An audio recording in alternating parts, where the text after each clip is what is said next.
to 6 and 6, where we cover 6 stories from around the world in 6 minutes or less. With that said, start your timer. We begin today in Argentina, where the country has been required to hand over 51% of a stake in the YPF Energy Company. The Federal Courts of America, the Federal Appeals Court, has actually finalized this ruling, though of course it will probably be repealed. The quote, the delay prevents an immediate transfer of assets and provides Argentina more time to negotiate a potential repayment plan while keeping its strategic economic interests intact. This ongoing litigation highlights the intricate challenges of international investment disputes and sovereign economic management. From Reuters, quote, the Second U.S. Court of Appeals in Manhattan on Friday stayed the U.S. District Judge Loretta Prisca's April order for Argentina to hand over its YPF stake in satisfaction of any final judgment. The court decision underscores the complexity of resolving cross-border financial disputes, end quote. Next, we travel across the Atlantic to South Africa, where the president, Cyril Ramaphosa, has dismissed police minister Becky Cele following serious allegations of criminal misconduct. The removal is part of a broader government strategy to combat corruption and restore public trust in law enforcement. This divisive action underscores the ongoing challenges South Africa faces regarding systematic issues within its police force and governmental accountability. From Reuters, quote, our nation requires steadfast leadership, and especially in areas crucial for public safety and justice. Allegations of corruption against those mandated to enforce the law undermine public confidence, President Ramaphosa said, end quote.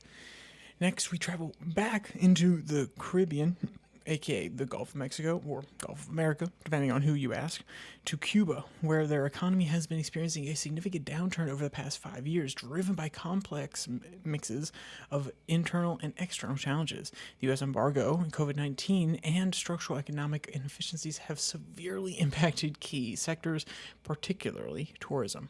The government is now pursuing reforms to stimulate growth, with a focus on increasing foreign investment. From Reuters, quote, we are dealing with the convergence of numerous challenges. Our country has suffered greatly due to the limitations imposed from abroad, coupled with the worldwide effects of COVID-19 pandemic.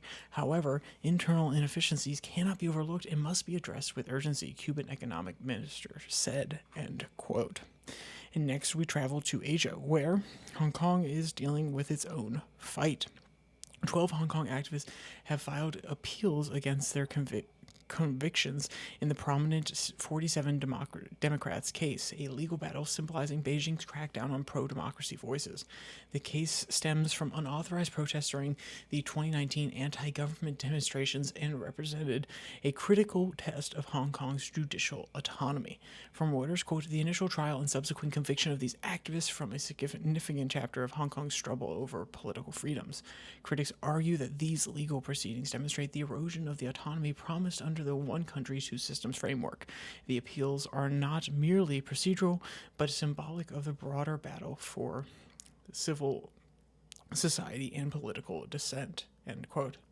The Reserve Bank of New Zealand has reported that an aging population could significantly impact the country's economic landscape, and as older populations tend to save more and consume less.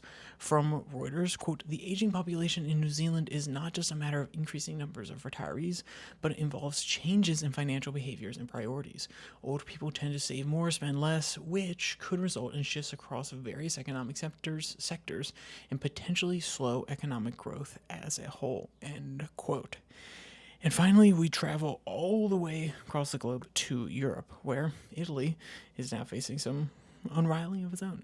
In Sicily, the government has now passed a groundbreaking law to improve abortion access by mandating that regional hospitals provide non-objecting medical staff to perform procedures. This addresses the long-standing issue of conscientious objections among medical professionals, which has historically limited women's reproductive rights in Italy. From Reuters, quote, in Sicily, for instance, nearly 70% of gynecologists have declared a conscientious objection, severely limiting the practical legality of accessing abortions. The new law seeks to dismantle these barriers, ensuring that personal beliefs do not interfere with medical duties, end quote. And of course, if you want to read any of today's articles in their entirety, you can find all the links in the description below the like and subscribe button. Also down there, you can find the podcast on Spotify, Pocket Cast, Podvine, as well as the Twitter handle @YourDailyFlip, where I post links to these episodes on Tuesday and Thursday, as well as the normal podcast, the U.S. focused podcast that comes out on Monday, Wednesday, Friday. So, with all that said, there's only one more thing to say. Stay safe, don't die.